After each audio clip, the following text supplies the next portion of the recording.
जानते होंगे कि प्राइवेट एयरक्राफ्ट की मैन्युफैक्चरिंग अब इंडिया ने स्टार्ट कर दी है। पहले वो स्पेयर पार्ट्स बनाता था, लेकिन अब गुजरात बेस्ड उन्होंने एक प्लांट लगाया है जिसमें उन्होंने बहुत बड़ी इन्वेस्टमेंट भी किया और अब एयरक्राफ्ट बनाने शुरू कर दिए। एक्चुअली सारी बात ही एजुकेशन की है, ठीक है। उनका एजुकेशन सिस्टम जो है वो पाकिस्तान से बहुत ज़्यादा बेहतर है। ये ही एक चीज़ की इकोनॉमी की बेस होती है। जब इंसान चीज़ों को खुद बनाने लगता है अपनी कंट्री में, तो वो उसकी प्रोग्रेस उस लेवल तक जाती है कि बंदा सोच भी नहीं सकता। उन्होंने खुद अपनी प्रोडक्शन शुरू कर दिया, जॉब्स, अपॉर्चुनिटीज, स्टूडेंट में motivation, progress, her cheese A to Z Modi सब क्या करना चाह रहे हैं। दोस्तों, भारत में पहली बार सैन्य एयरक्राफ्ट का निर्माण किसी निजी कंपनी के द्वारा किया जा रहा है।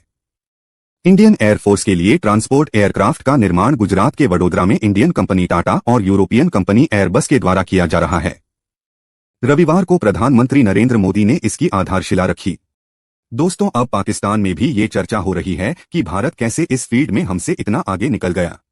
दोस्तों, पाकिस्तानी मीडिया और पाकिस्तानी पब्लिक का इस खबर को लेकर क्या है रिएक्शन, आइए देखें। जानते होंगे कि प्राइवेट एयरक्राफ्ट की मैन्युफैक्चरिंग अब इंडिया ने स्टार्ट कर दी है। पहले वो स्पेयर पार्ट्स बनाता था, लेकिन अब गुजरात बेस्ड उन्होंने एक प्लांट लगाया है जिसमें उन्होंने बहुत बड़ी इन्वेस्टमेंट भी की है और अब एयरक्राफ्ट बनाने शुरू कर दिए। क्या लगता है, क्या रिएक्शन रखते हैं आप? देखें जी, पिछले 5-7 सालों से अगर देखें तो जिस तरह इंडिया ने तरक्की की है, तो ये पहले पिछले 40-50 साल में हमने नहीं देखा कि इस तरह इतनी जल्दी किसी मुल्क ने तरक्की की हो। तो एक अच्छी चीज़ है जी। और जिस तरह वो तरक्की कर रहे हैं, आगे तो यही लग रहा है कि वो पाकिस्तान को काफ़ी पीछे छोड़ देंगे। तो हमारे भी हुक्मरानों को होश के नाखून लेने चाहिए और इस तरह के इकदाम करने चाहिए। जिस तरह इंडिया हर चीज़ खुद बना रहा है, सारे पैसे अपने घर में बचा रहा है, फिर वही उन्हीं पैसों से वो फिर घर में आगे मजीद और चीज़ें करेंगे। इसी तरह तरक्की होती है जी। सर, आपको क्या लगता है कि पाकिस्तान, क्योंकि इंडिया ने आईटी में भी ग्रो किया है, मेडिसिन में भी ग्रो किया है, ऑलमोस्ट हर फील्ड में वो लोग ग्रो करते हैं, आपको क्या लगता है ग्राउंड लेवल पे वो लोग कहाँ पर काम कर रहे हैं जो उनकी जो इतनी सारी जो चीज़ें हैं वो फ्लरिश हो रही है? एक्चुअली सारी बात ही एजुकेशन की है, ठीक है। उनका एजुकेशन सिस्टम जो है वो पाकिस्तान से बहुत ज़्यादा बेहतर है। लेकिन वहाँ पर उन्होंने अपनी जो टेक्नोलॉजिकल एडवांसमेंट है उस पर बहुत फोकस किया उन्होंने। उनकी जो IITG है, उनकी जो मैनेजमेंट की यूनिवर्सिटीज़ हैं, उनकी जो टेक्नोलॉजी की यूनिवर्सिटीज़ हैं, उस पर स्टूडेंट्स की खेप देखें। इवेंचुअली आप देख लें, जितने भी टॉप फोरम्स हैं, गूगल हो गया, माइक्रोसॉफ्ट हो गया, एडोबी हो गया, वहाँ पे इंडियंस बैठे हैं। रेडिट का CEO वो भी इंडियन है, आप इस्तेमाल कर रहे हैं। फेसबुक के जो हायर एग्जेक्टिव्स हैं उसमें इंडियंस हैं। टेक्नोलॉजिकली इल्म की बेस पे वो आगे आए हैं ना। हम अभी तक यही सोच रहे हैं कि जी फलानी इलेक्शन पे हमें बिरयानी का डब्बा मिलेगा कि नहीं मिलेगा, फलानी जगह पे हम जाएंगे, वहाँ पर जी कितनी रोटी खिला रहे हैं तो कितना कपड़ा पहना रहे हैं, इससे बाहर निकलने की ज़रूरत है। अगर बिरयानी आएगी तो एक वोट आ जाए। हाँ जी, एग्जैक्टली, और इसलिए वोट भेज देते हैं जी। मैं यही कहूँगा कि एक चीज़ होती है जब एक कंट्री दूसरी कंट्री से चीज़ बाय करती है, बनी बनाई ले आए, उसको यूज़ किया, उसको आपको फ़ायदा होता है, लेकिन उस लेवल तक नहीं होता। और इसमें जो एक एडिशन उन्होंने की है, ये एडिशन की है कि उन्होंने ये कहा है कि जैसे आपने कहा कि वो टाटा कंपनी के साथ मिलकर वो चीज़ों को जनरेट करेंगे। उसमें क्या होगा, फैक्ट्रीज लगेंगी, जॉब्स अपॉर्चुनिटीज़ बढ़ेंगी, यंग जो हैं ये इनके टेक्नीशियंस हैं, इनको मौका मिलेगा। एक तो ये बाहर से बना बनाया लेके आ जाएंगे, अपने इनके बैठे रहेंगे।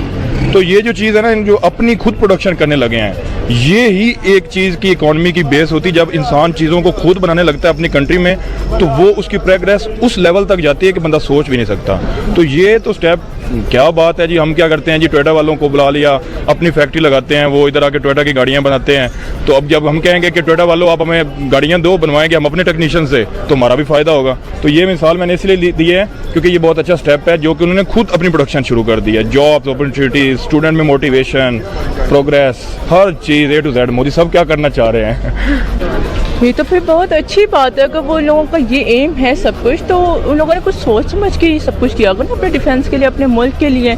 इसके बारे में तो इंडिया बाकी अब देखा जाए तो बहुत हाई रैंक पे भी जा रहे हैं। अब वो अपना C295 एयरक्राफ्ट बनाने जा रहे हैं, तो क्या समझते हैं आप, इंडिया इतनी तेज़ी से डेवलपमेंट की तरफ जा रहा है, क्या कहेंगे? सबसे पहले तो इसमें 2-3 बातों का डिस्कस करना बड़ा ज़रूरी है कि जो इंडिया की आबादी है वो आपको पता है कि 1.25 अरब के लगभग है, और जो उनकी टेक्नोलॉजिकल ग्राउंड्स हैं वो बहुत ज़्यादा स्ट्रॉन्ग हैं, और उन्होंने IT पे और स्पेशली जो टेक्निकल स्किल्स हैं या जो उनका एक इंजीनियरिंग का बैकग्राउंड है उस पर बहुत ज़्यादा काम किया।